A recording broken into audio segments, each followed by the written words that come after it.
시사 매거진 제주 금요일과 토요일 이 시간은 교계 현안들을 다루고 있습니다. 자, 매주 금요일 이 시간은 기후 위기, 여러 환경 문제들을 기독교적인 가치관으로 바라보고 또 실천 가능한 노력들을 얘기해보는 지구 돌봄 프로젝트 코너로 함께 하는데요. 오늘도 기독교 환경교육센터 산림의 지도위원을 맡고 있는 이인미 박사 만나보겠습니다. 박사님, 안녕하세요. 안녕하세요. 자, 오늘 문제는 이제 쓰레기 문제를 얘기해 주신다고요. 네. 네. 우리가 내버리는 이 쓰레기 문제 정말 심각하다라는 말 많이 하는데 얼마나 심각한지 한번 짚어주시죠. 우리 집에서 종량제 쓰레기 봉투가 나가면 우리 집은 쓰레기를 없앤 셈이 되지요. 그런데 이제 우리 생각을 우리 집 경계를 넘어서 국가 단위로 넓혀보시면 좋겠어요.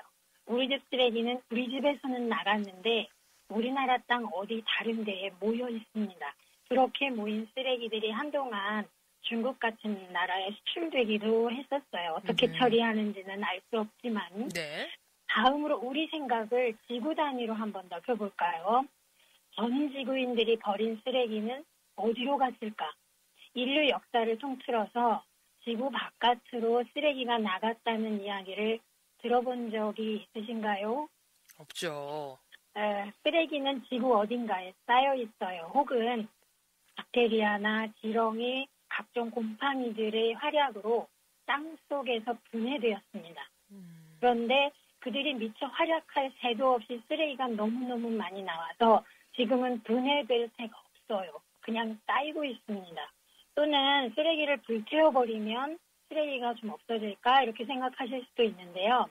타고남은 제가 조금이니까 그렇게 생각할 수 있어요. 네. 그런데 그것도 아니에요. 형태가 기체로 바뀌었을 뿐이에요. 더군다나 그 기체가 유독한 가스라면 눈에 보이는 크기나 양이 줄어든 것에 대해서 우리는 절대 안심해서는 안 됩니다. 현재로서는 종량제 쓰레기 봉투에 담겨서 배출되는 생활 쓰레기는 땅에 묻는 경우가 굉장히 많고요. 네. 눈에만 안 보일 뿐이지 우리가 걸어다니는 땅 밑에 쓰레기들이 차곡차곡 쌓여 있습니다. 그렇군요. 네. 자, 그렇다면 우리 재활용 쓰레기의 경우는 어떤가요? 간단히 플라스틱만 살펴보면요. 가정에서 분류해서 배출하는 플라스틱의 재활용률 아무리 높게 잡아봐야 10% 안팎이라고 합니다.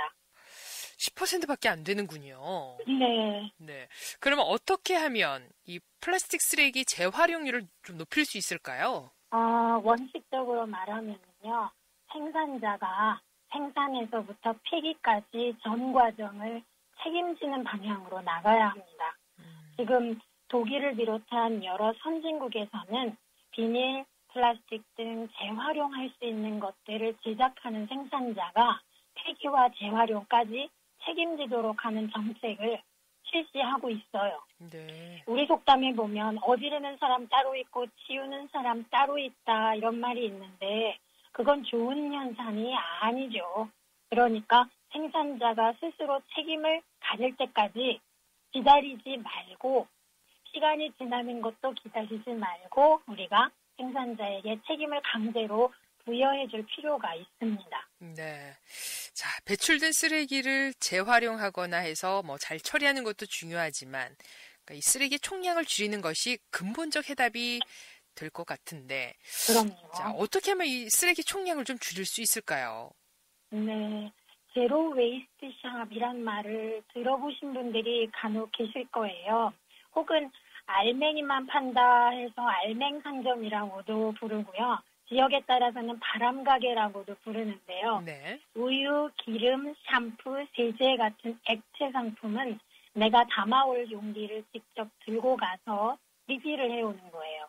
또 온갖 상품들을 산더미같이 쌓아놓고 하는 가게를 가리킵니다. 네. 제주도에도 이런 제로 웨이스트 샵들이 있을 거예요. 있는 걸로 알고 있어요. 이런 가게들이 24시간 편의점 숫자만큼 많아진다면 우선 포장 용기로 쓰이는 플라스틱 쓰레기부터 줄여나갈 수 있을 것 같아요. 그렇군요. 자, 제로 웨이스트 샵. 제주에도 있는지 한번 살펴봐야 될 것 같습니다. 네. 자, 그리고 우리가 입는 옷, 뭐, 각 가정마다 집에 옷이 많잖아요. 그렇죠. 그만큼 또 버려지는 옷 쓰레기들도 많은데, 이 옷 쓰레기는 또 어떻게 될까요? 의식주 중에서 식 분야에서 패스트푸드를 말할 수 있다면 의 분야에서는 패스트 패션이라는 것을 말할 수 있어요. 네. 뭐냐면 우리는 유행을 따라서 옷을 구입하고 유행이 지나면 아주 빠르게 그 옷을 버린다는 얘기예요. 몇 년 전에 이런 일이 있었어요. 영국 버버리상 아주 유명한 옷 만드는 회사인데요. 네. 고급 의류들을 싸게 팔면 자기 회사 자존심이 깎이는 걸로 여겨서 재고 의류들을 모아서 불에 태웠어요. 기업인들은 이런 짓을 해서는 안 됩니다. 브랜드 이미지라는 추상적 가치를 중시하는 것처럼 보이기는 하는데 사실은 비싼 제품을 비싸게 팔고 싶다. 그런 욕심에서 나오는 아이디어라고 말할 수 있거든요. 네. 또 소비자는 새 옷을 샀으면 충분히 잘 입고 버리면 좋을 것 같고요. 너무나도 실증이 났다. 그래서 입기 싫어졌다. 그런데 아직 입을 만하다. 그러면 그 스타일을 좋아하는 사람에게 무료 나눔을 하거나 당근마켓 활용하든지 해서 최대한 쓰레기가 되기까지 시간을 늦추는 게 필요합니다. 네. 교회가 그러한 옷을 물물 교환하는 장소가 되어주면 참 좋을 것 같아요. 그래요. 자, 지금 이제 의식주 가운데 의와 식은 말씀해 주셨고, 마지막 이제 주 분야, 여기에도 쓰레기들이 많이 나오죠? 그럼요. 건설 폐기물은 사실상 쓰레기들 중에서 제일 골칫거리라고 말할 수 있어요. 가정 쓰레기가 아무리 잘 처리된다 해도 건설 폐기물이 잘 처리되지 않으면 쓰레기 감량 효과가 눈에 보일 만큼 크지 않아요. 일단 건설 폐기물의 양이 가정 쓰레기보다 훨씬 많아요. 그런데 문제는 건설 폐기물의 생산과 처리 과정이 지금 현재 시민들에게 투명하게 공개되어 있지 않아요. 네. 그냥 대형 트럭에 실려서 어디론가 가는데 어디로 가는지는 아무도 모릅니다.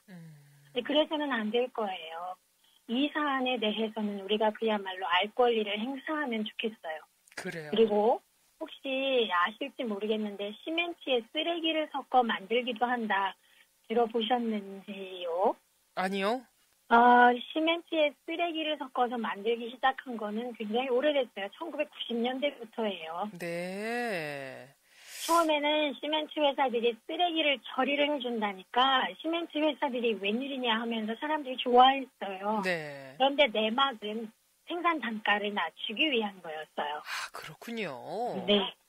플라스틱, 발암물질, 중금속, 의료 폐기물, 또 어떤 질병에 시달렸는지 추적해 볼 수도 없는 여러 동물들의 배설물들을 모조리 쓸어 담고 갈아 넣어서 시멘트를 만들었어요.